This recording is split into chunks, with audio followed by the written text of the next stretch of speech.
video na to na i-ano ko sa inyo, ipasok ko ngayon na tungkol to sa isang obispo na nangarap na babalik sa pwesto ang mga Duterte. Ito yung, siguro napanood nyo na to siya, pero bigyan ko to ng reaksyon kasi bihira ako makakuha ng, o makakita ng mga ganitong klaseng taong, sabi ko nga ulit, open-minded. Nung nakaraang vlog ko, itong si Father Ubod ang na-feature ko dito dahil doon sa sinabi niya sa INC na wala siyang sinabi doon na political ang kanyang pinapanigan. Ang sinabi lang niya doon ay humanga siya dahil maganda ang maganda ang ginawa ng INC doon. Systematic ang kanilang ginawang pagrally. Pero itong obispo na yun, may feature ko sa inyo. Ang ganda ng sinasabi niya dito. Tungkol naman to sa kay Pangulong Duterte na gusto niyang maibalik sa pwesto kasi gusto niya ang bansa na magiging mabalik ulit sa disiplinado. Kasi nakikita rin sa simbahan na ano ang pagkukulang sa ating gobyerno ngayon. At least itong obispo na to, open-minded nga to siya. Kasi gusto niya na mangyari ngayon ulit ang mga disiplinadong tao kasi parang wala na talagang disiplina ngayon. Corruption, unang-una nandyan. So itong obispo na to, si Bishop Perez, magaling siya na mag-ano sa mga tao nito. Magaling siya na i-deliver ang kanyang sarili dito sa mga ating mga mamamayan, sa ating mga kapwa Pilipino na mayroon tayong matutunan dito sa klaseng obispo na to. Kaya lang, masasabi ko rin to na hindi lahat mapiplace lahat dito, itong sinasabi niya. Mayroon ditong magre-react. Pero, normal yan kasi lahat naman tayo okay yung sinasabi, mag-react pa din. So, no choice tayo. Sa inyo yan, opinion yan. Pero yung ginawa ko ngayon ay opinion ko rin to. So, kanya-kanya tayong opinion. Sa mga sinasabi nito na wala siyang ibang sinasabi, parte sa gobyerno ngayon, wala. Ang sinasabi lang niya nito ay maganda ang pamumuno ni Pangulong Duterte. Bago po yan ipasok ang video na yan, please subscribe po sa aking YouTube channel. Nako, kung mayroong napakabait, Pilipino na. Basta matino ang nagpapatupad. Iyan po ang nagustuhan ko sa Duterte administration. Kahit ako po ay isang obispo, pare, alam niyo naman si Pangulo, pag binanggit ang pare, dumudura. Hindi naman ako kasali doon.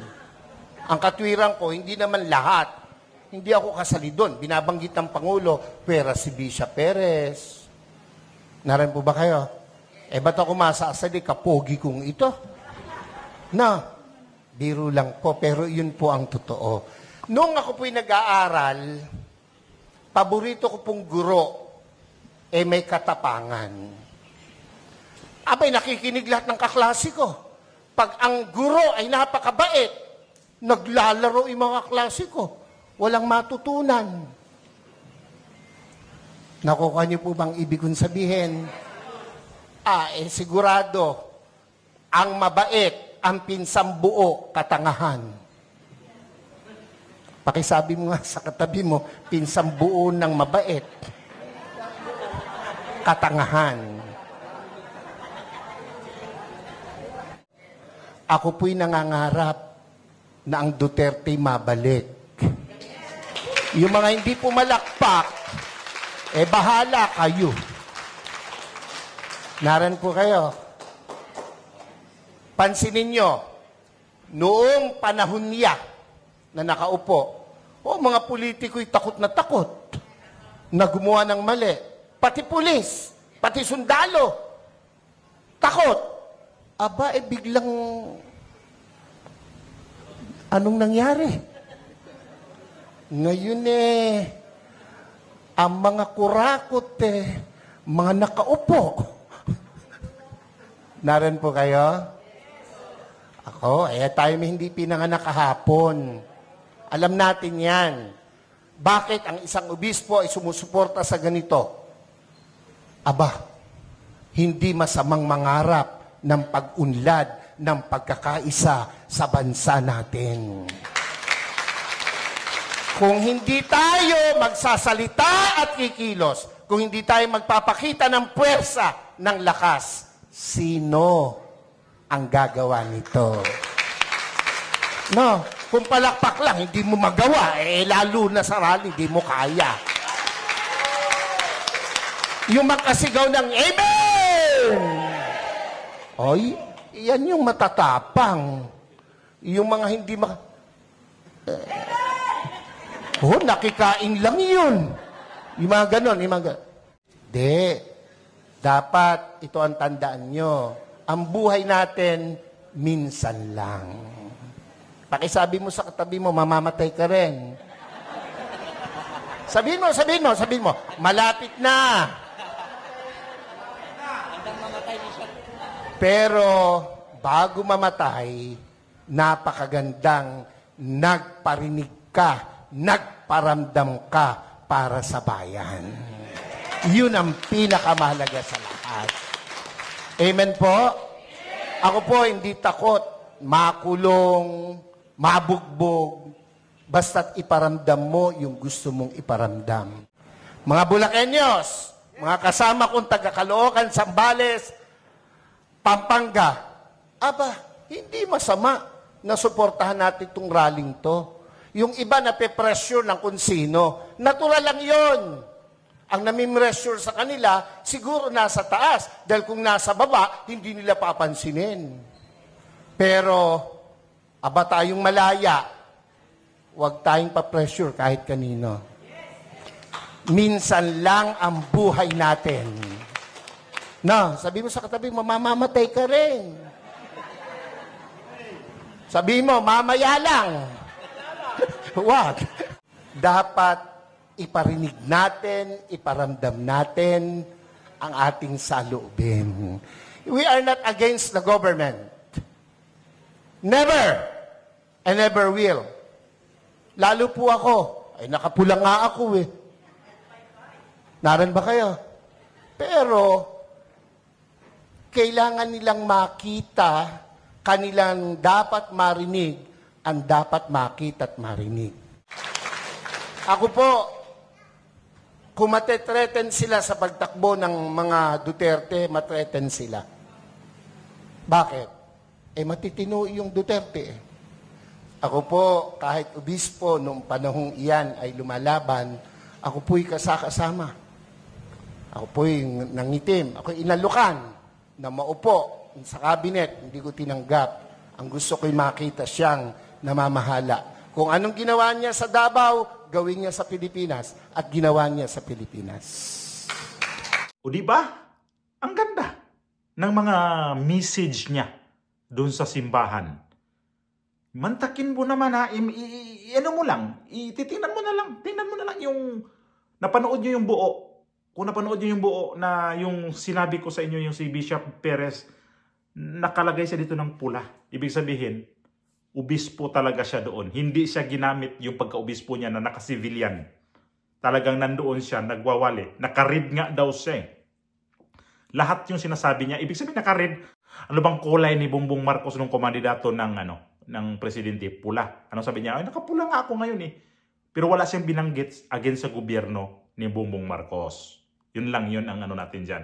Napaka-professional na tao. Yun nga yung sinasabi niya. Kasi noon, panahon ni President Duterte, walang mga abusado. Walang matino ang panggobyerno. Mga sundalo, pulis, talagang disiplinado.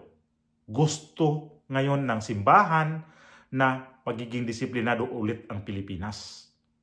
Itong nangyari kasi ngayon, wala ng disiplina Korupsyon dito, korupsyon doon.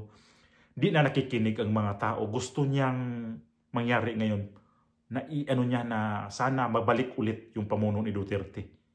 Sa bandang huli, ang sinabi niya, matreten na kayo kung tatakbo ang mga Duterte. Kasi matino yun. Ang marami kasi dito ang nagsasabi, masama ang mga Duterte, magnanakaw ang Duterte. Yun naman ang sinasabi sa atin eh. Yung 125 million ni Sara Duterte na hindi sinagot daw, nasa kuha na po yan. Ang problema kasi sa inyo, nakikinig kayo sa Quadcom, doon kayo nakikinig. Kaya pinalalabas nyo na si VP Sara ay kurap na opisyal sa gobyerno.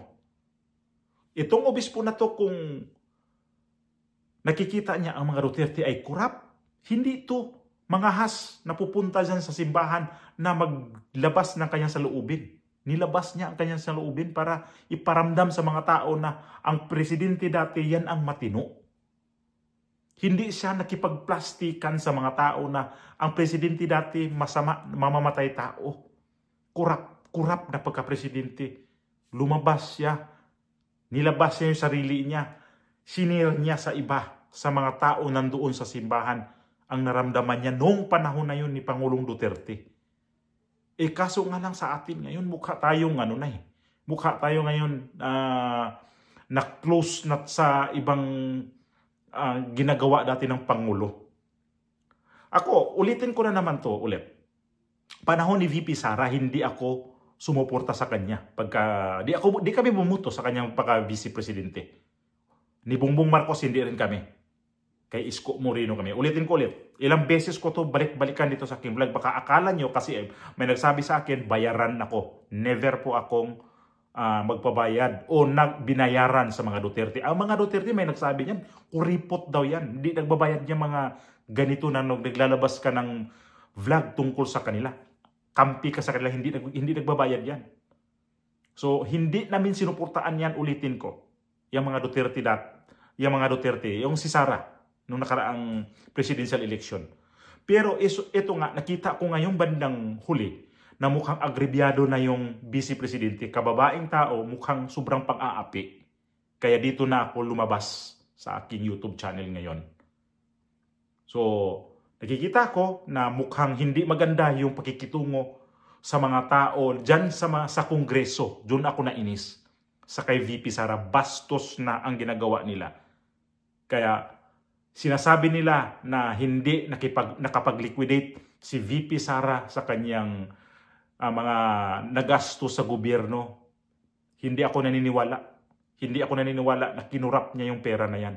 Nandyan na ho sa kuwa. Kung ang kuwa, may napansin dito sa VP ngayon, pwede na po siyang kasuhan sa ombudsman. Ngayon, impeachment ang hinahabol ng mga kalaban ni VP Sara. Impeachment, hindi kaso. Wala silang ebidensya eh. Anong ebidensya ibibigay nila kay VP Sara? Anong ebidensya ang ipapakita sa mga tao? Wala. Kaya impeachment kasi, alam na natin, pag na-impeach ang VP Sara, hindi siya pwedeng tatakbo sa gobyerno. Automatic siya. Bura na siya. Hindi lang pilay, bura na talaga siya. Kasi yan ang rule pag na-impeach ng opisyal ng gobyerno. So, walang kaso na na kinurap niya yung pera na yun. Kung mayroon man lang na yan, kung totoo yan, bakit di nag-file ng kaso kung sino man yan dyan? Bakit ang pinapalakas na impeachment? So nagsalita na po ang obispo, nagsalita na po ang mga pari. Puwera na lang sa mga pari dyan na makikita natin na sumasama dyan sa ng impeachment. Yung mga pari na yan at saka madre na yan, hindi ko naniniwala sa kanila. Yung mga pare niya na paggamit sa mga politiko na sumasama sa mga politiko, hindi ako naniniwala sa inyo. Pasensya na ho sa inyo dahil nagsuot pa kayo ng mga sa pare at saka sa mga madre, nakatalokbong pa kayo. Pero itong mga tao na to nagpahayag sa kanilang sarili ay hindi ho yan sumama sa mga Duterte na nandoon ang mga Duterte kung saan man, hindi ho yan sumama. Kusa silang nagpahayag. Kami dito, kusa kami nagpahayag sa aming naramdaman sa ating gobyerno ngayon na hindi talaga maganda ang pamamalakad sa ating gobyerno. Mayroon na naman tayong kontrobersyal ngayon. Itong araw na to na lumabas na may blanco ang pinirmahan ni Bongbong Marcos sa kanyang yung katatapos lang na budget pero may blanco na nasilip na naman. So malaking kahihiyan yan sa inyo. So ito na ho yun. Nagsalita na ho ang obispo at saka mga pari na ang Pangulong Duterte, ang gobyernong Duterte, napakatino. So kayo na lang ho mag-catch up nun sa mga video na yun na napanood nyo. Kayo na lang manimbang-timbang nun kasi nakalimutan ko yung sinasabi ni Bishop. Pero Bishop Perez, marami pong salamat sa inyong suporta, sa inyong pagtitiwala, sa inyong